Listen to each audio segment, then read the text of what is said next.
សួស្តីអ្នកទាំងអស់គ្នាស្វាគមន៍មកកាន់ Channel Taxi for Family ថ្ងៃនេះខ្ញុំចេញរត់តាក់ស៊ីនៅម៉ោង12ថ្ងៃត្រង់ហើយ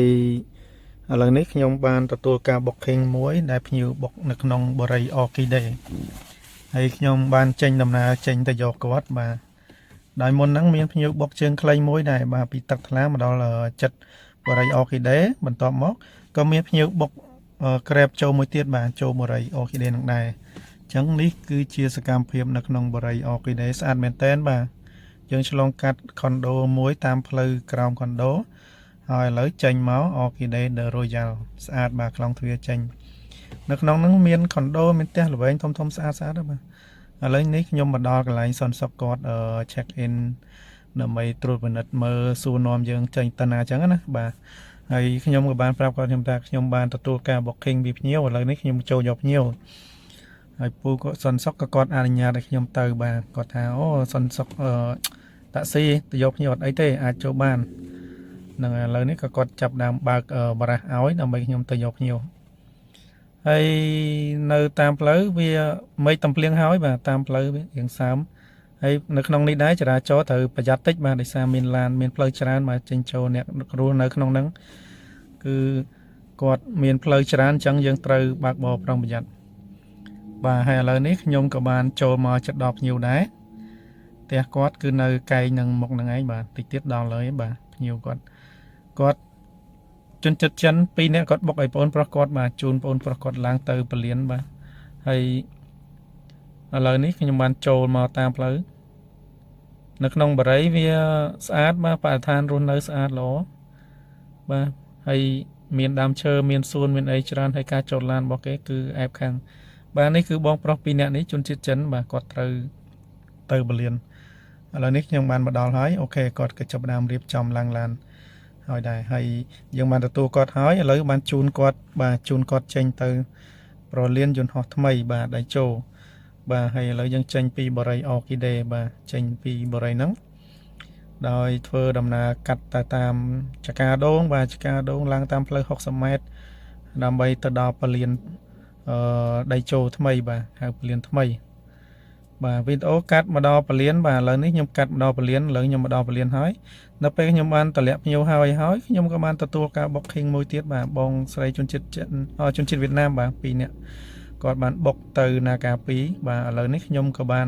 តម្លាក់ភ្ញៀវជនជាតិចិនហើយក៏បានទទួលការ booking តាម Pass Up បាទ Pass Up Taxi បាទនេះបងស្រី2នាក់នេះឥឡូវនេះយើងមកដល់ហើយបាទគាត់ក៏ចាប់ដើមចូលឡានចូលអីមកយើងទទួលគាត់ហើយក៏ចេញដំណើរចេញពីពលានយន្តហោះដៃជោបាទនេះគឺជាន់ក្រោមសម្រាប់អ្នកមកបាទហើយបើចង់ជូនភ្ញៀវទៅជាន់លើបាទជាន់លើ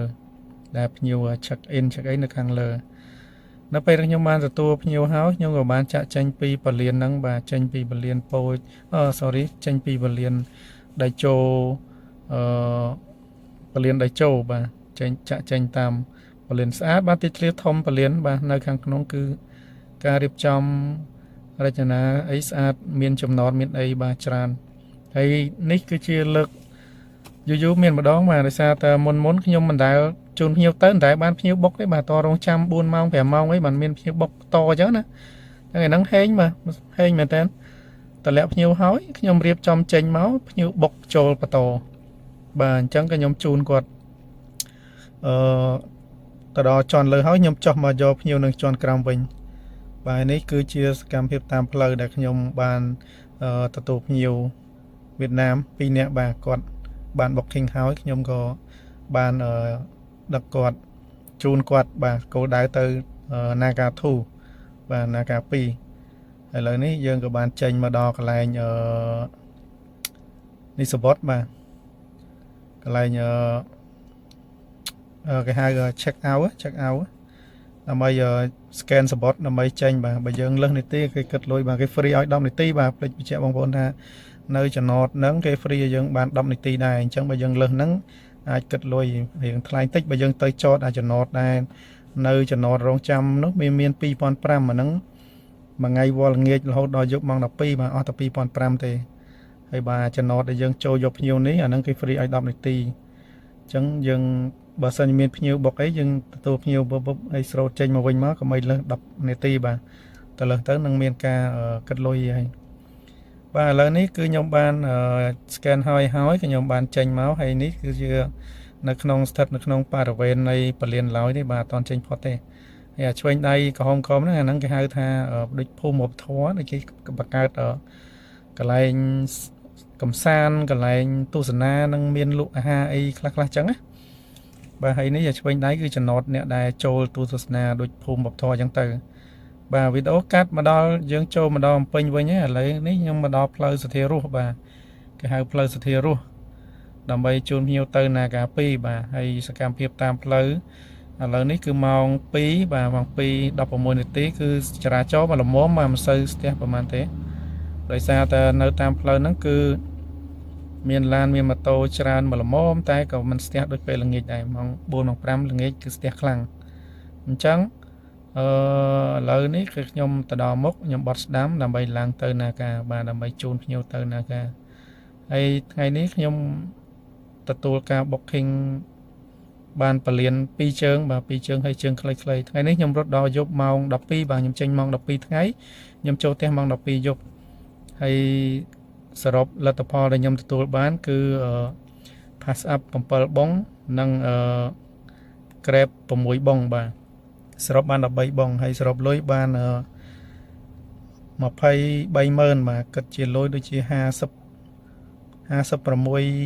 ជាងបាទ$56ជាងហើយដកថ្លៃសាកថ្មអស់30000បាទអញ្ចឹងយើងនៅសល់20000ដែរបើសិនជារត់រាល់ថ្ងៃបានប៉ុណ្ណឹងរាល់ថ្ងៃសប្បាយចិត្តមែនទែនបាទដោយសារថ្ងៃហ្នឹងយើងបានពលានជើងវែង2បងបាទ2បងវាបាន110,000មកហើយបាទហើយជើងខ្លីសុទ្ធមកថ្ងៃហ្នឹងនៅក្នុងក្រុងដោយសារថ្ងៃសៅរ៍គេ walk street មនុស្សដើរលេងច្រើននៅភ្នំពេញអញ្ចឹងយើងក៏មានការកក់ច្រើនគាត់ថាយើងបានជើងខ្លីបាទវាមិនបានជើងវែងសុទ្ធទេបាទឥឡូវនេះខ្ញុំក៏បានមកដល់ចិត្ត Naga ហើយបាទនេះខាងមុខនោះគេហៅ Naga 1បាទឥឡូវនេះខ្ញុំក៏បានបត់តាម Naga 2ចូល Naga 2ពីព្រោះភ្ញៀវគាត់ចុះនៅ Naga 2បាទហើយឥឡូវនេះខ្ញុំបត់ចូលតែម្ដងបាទដើម្បីតម្លាក់ភ្ញៀវហើយខ្ញុំបន្តបើក app បន្តទៀតដើម្បីមានការ booking ផ្សេងៗអរគុណសម្រាប់ការទស្សនាសូមកុំភ្លេចចុច like Subscribe